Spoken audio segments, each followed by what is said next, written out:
तहां वो दूसरों जो वैष्णव है, महतजन है, महात्मा जन है, वो टीका टिप्पणी करने लगता है उनकी। ये होता है।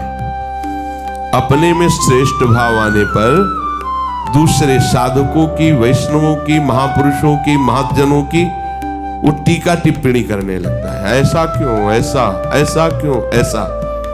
ये आपके भजन को ही रोक देगा। निरंतर भजन चलने की तो बात जाने, तो भजन से ही विमुख कर देगी ये वृत्ति। ये 6 बातें संतों के प्रति नहीं करनी चाहिए। वो वेग सहो और ये बात भूलकर अपनी वाणी पे न लाओ। बास निरूपण, किसी भी संत महात्मा वैष्णव के विषय में ऐसा कहना, ये तो महलों में रहते हैं या ये तो गांव में रहते हैं, ये तो इनको तो गंगा किनारे या स्मशान में कहीं खंडहर में रहना चाहिए, बाबा जी हैं ऐसे वैसे। वास निरूपण करना। तभी जब अहम जागृत होता है तो संतों के प्रति टीका टिप्पणी शुरू हो जाती है।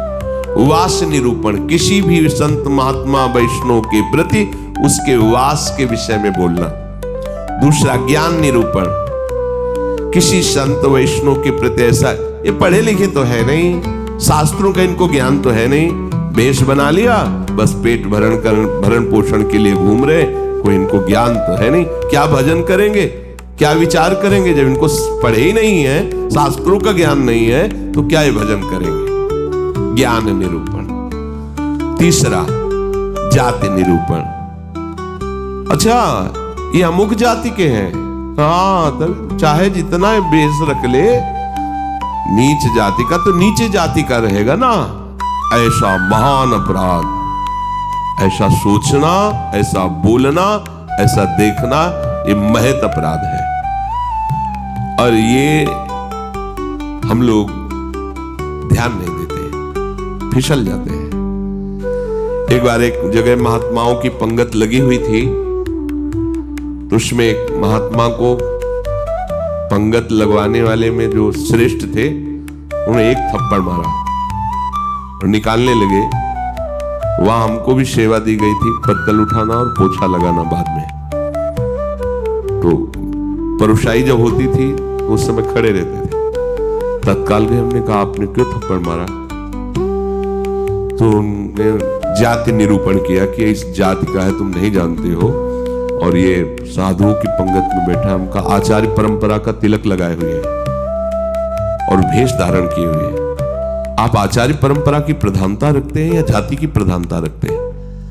वो महात्मा अश्रु प्रवाह करने लगे कि क्या मेरे को भगवान का भजन करने का अधिकार नहीं है?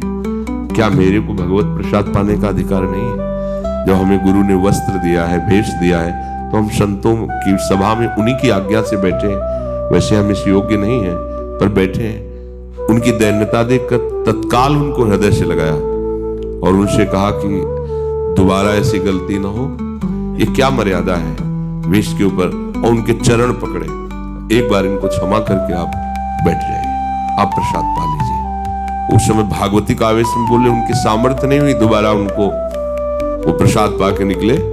मन में ठान लिया कि झोला उठाओ और भागो यहां से। नहीं, जहां संत का अपमान हो वहां नहीं टिकना चाहिए। तो भूल हो जाती है। राजसूय यज्ञ में भगवान ब्रह्मा से लेकर के सब ईश्वर कोटि के महापुरुष पधारे थे, जिसमें स्वयं सर्वेश्वर भगवान श्री कृष्ण विराजमान थे। और उस पवित्रता का क्या वर्णन करना, जहां साक्षात धर्मराज विराजमान है, वहां अपवित्रता का प्रवेश नहीं हो सकता। लेकिन यज्ञ की पूर्णता नहीं हुई थी। यज्ञ की पूर्णता सुपच वाल्मीकि के चरण धोकर रसोई में पवाने से हुई थी।